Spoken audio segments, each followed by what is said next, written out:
well. All right, so when is the best time? Everyone goes time, when is the best time to post on Facebook? So there's all these different things, post at this time, this time, this time. The most popular times are 6:30 a.m., 2:30 p.m. and 7:30 p.m. The reason 2:30 p.m. is in there is because moms check it before school pickup. So they're sitting in their car and they're picking it up. But if your target market is not school moms who's sitting and picking up kids, that's going to be different for your business. So you need to go into your Facebook page, you need to check out your insights, and you need to have a look at the insights and see what is working, review and see what works and doesn't work, what times work for you. So they say 6:30 a.m. because people get up in the morning, they go to the toilet, they check their phone. So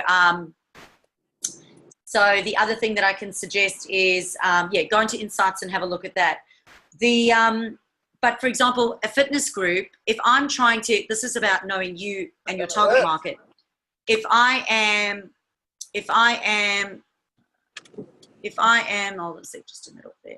If I am trying to attract a client that wants to train at 5:30 in the morning, I'm going to be posting on Facebook at 5:30 in the morning, or scheduled to post at 5:30 a.m. in the morning, because that's the person that I'm trying to talk to. There's no point in me posting at 2:30 p.m. to the school moms, because they're probably going to want to train at 9:15 a.m. I'm going to be attracting the wrong person. This is why it's important. You know who you are, you know what you want, you know how to use Facebook, you know who you're talking to. And then you look at your insights and see when you're going to post.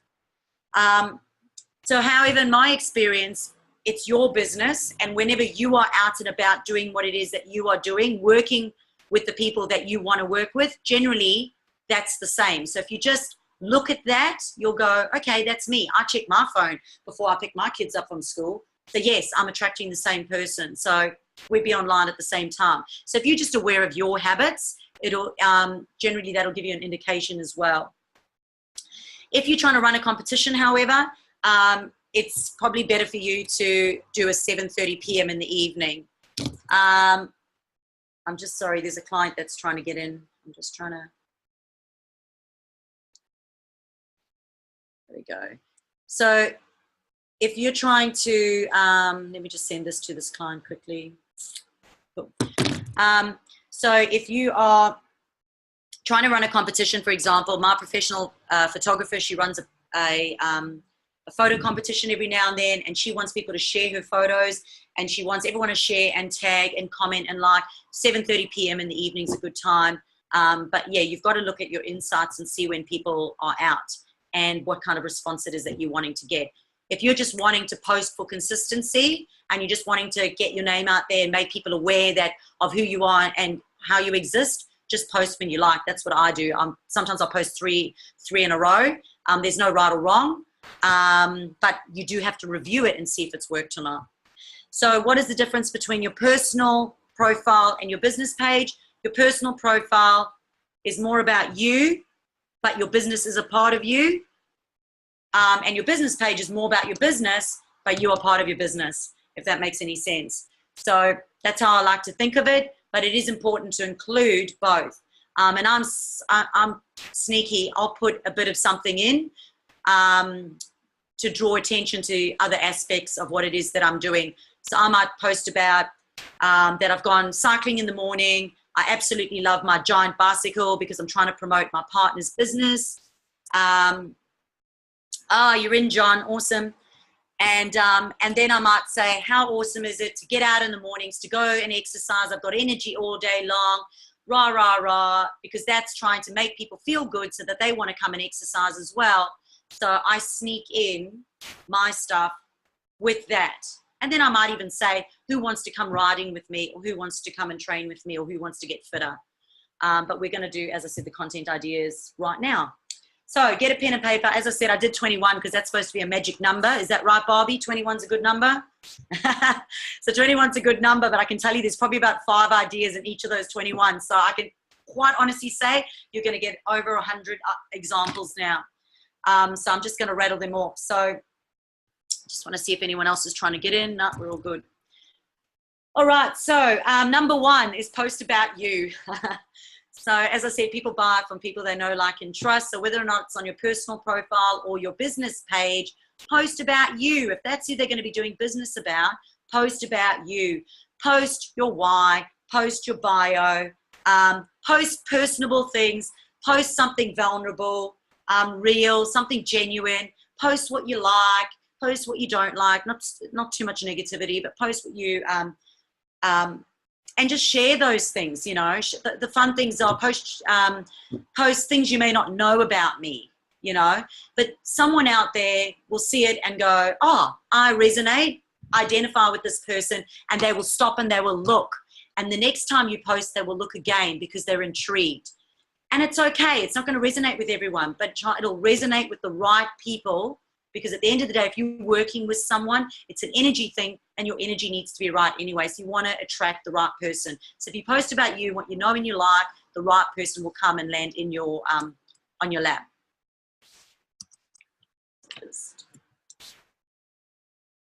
So, all right, number 2, about your business services. So post about your business.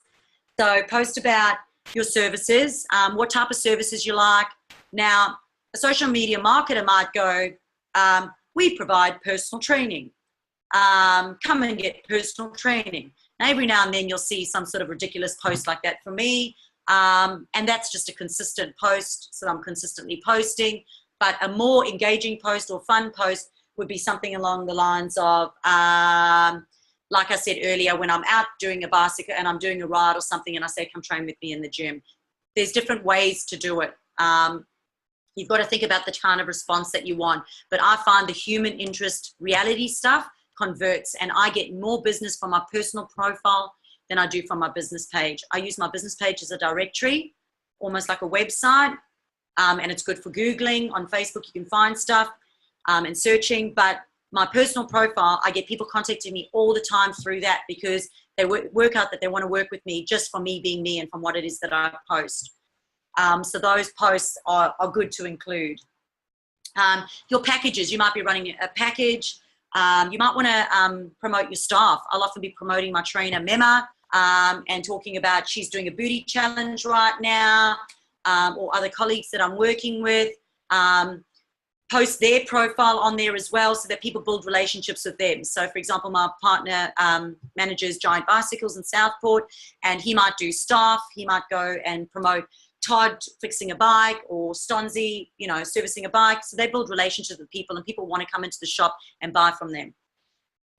Okay, so number 3 is about your business products. So you might be a product-based thing. So if Christmas is coming up right now, you might want to post about your vouchers. You could say buy a gift voucher, or you could say give the gift of health. Is your school teacher right now looking tired at the end of the year? How awesome would it be if you treated them to a massage? We have vouchers. So it's a much nicer way of saying things. Talk about the pain, talk about how you can solve it. You can talk about your business products, so your shop items. You could have an item of the week, an item of the day, a supplement of the day, where you just showcase the product. Sandra, is she here? No, she's gone. Sandra does Norwex, so she could do a product of the day or a product of the week, where she could highlight something, talk about how you use it, it's on special, what it is. You could also talk about your business as well. Could be reviews. Reviews are fantastic. Andy wrote a phenomenal review about me yesterday, because I coached her on it so beautifully, and she's a good student. And she wrote me an amazing review. So if you read her review, it's the kind of review business wants. So if you go into my personal profile and read it, I posted it yesterday, but it's the kind of review that you want for your business, and we'll talk about that later. But posting reviews and go, oh, it's so nice that this person posted this. It was an absolute pleasure working with them. Human interest story. Yes, you are giving yourself a bit of a punt, but you know what? If you don't give yourself a punt, there's people out there that you could possibly be helping, and they're missing out. So, you know, we're in what it is that we do to help other people. Testimonials, post testimonials, video testimonials, brilliant, obviously, and post stats. People love stats. Like 93% of small businesses prefer Facebook as a platform for business. I mean, that's insane. I think LinkedIn only comes in at number 3.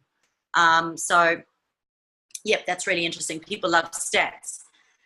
So number four is client reviews, posting client reviews. So yes, post their Facebook reviews, post surveys, a past experience, your experience with someone or their experience with you.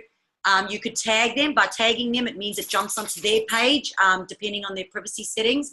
It'll jump onto their page, which means their circle of friends will now get to see that they've had a good experience with you.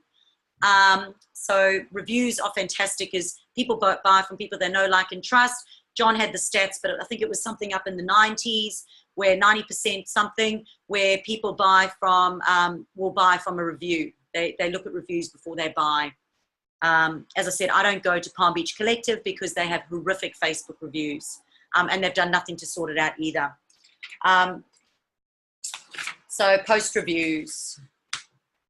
Client testimonials. So testimonials, videos and interviews, these are fantastic. I might interview one of my clients and go, how did you find the nutrition workshop?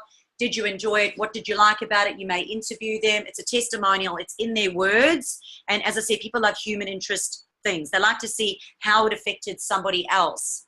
So if you look at your target audience and what it is that they want, they might be scared to go to a nutrition workshop and go, what is it? Is she going to make me eat celery sticks and carrot sticks and boiled broccoli, and I don't want to live on pills and potions?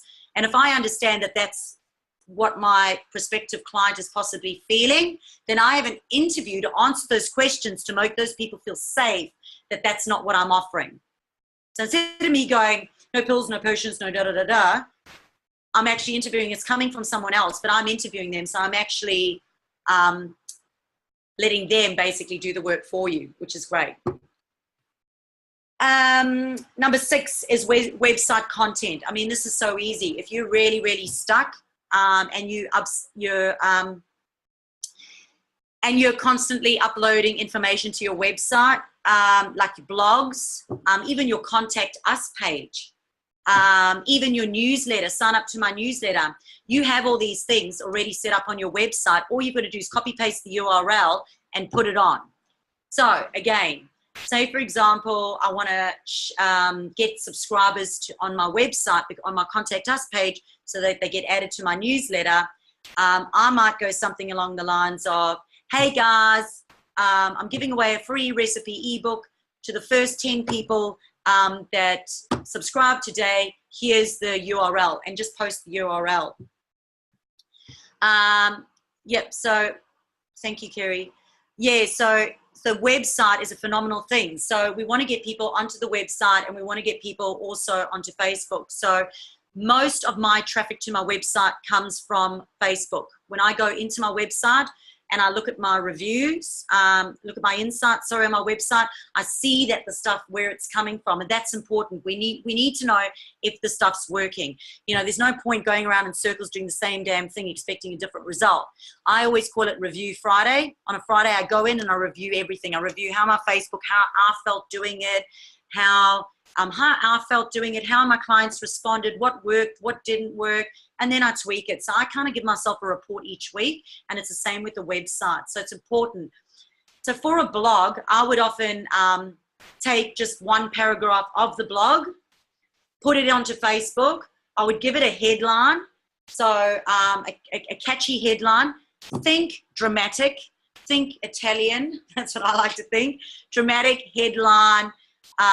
You know, for example, my one was 21 Facebook content ideas, because everybody's struggling with content ideas.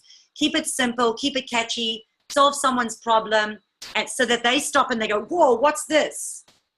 For example, I might go, what have I got? 5 tips to lose weight without exercising. I mean, everybody wants that, okay? So you have that as a heading. 5 tips to lose weight without exercising. I'll just go on one of my previous blogs, copy out a little paragraph and put it on there, and then I will have a call to action. So at the end of the day, we do stuff because we want a response. We're not just going blah, blah, blah. Everything we do is because we want a response. So you put it on there, and then you ask a question because we want engagement. What do you think? Did you enjoy these? Can you think of anything else?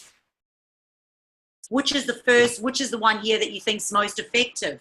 Ask a question. If people answer it, phenomenal. Go back, review, answer them. Even PM them and say, hey, I really enjoyed your comment or question. Wondering whether or not you'd like to meet up for a coffee or have a chat on the phone and see if we can work together.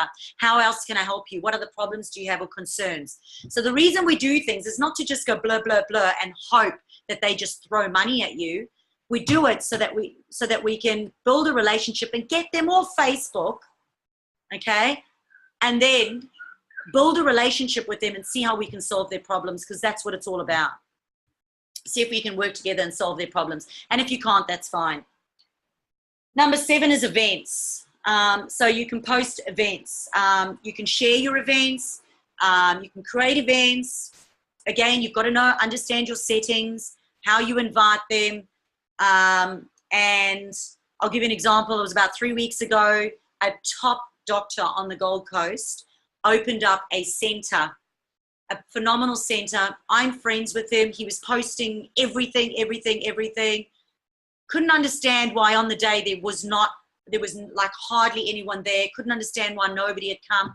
I went through and just with one little scroll, I was able to see that he had his settings set at friends. He did not have anything set at public. He had didn't include the address, so people had no idea where to go. And there was just opening up, not when it is, why it's happening, ask a few questions. It was just opening up. Not, did you know, it's right around from here, didn't tag other places close in the vicinity, didn't put a Google Map location in, didn't created the event but didn't invite people. So that's another thing. You've got to know how to invite people. And then you've got to know how to share that event and put it in front of the right people. So today I think I've got Kerry, Tanya, and I think Michelle, that I don't think I've met you guys before. So I would imagine I've met you through Facebook groups. You might have seen the ad. Yeah, I hope you shared in the chats below how you found me. So yeah, so that's events, how to use events. And you can get them going. The other thing is, again, you define how you want to run those events. A lot of people have problems with people signing up. So everyone goes, going.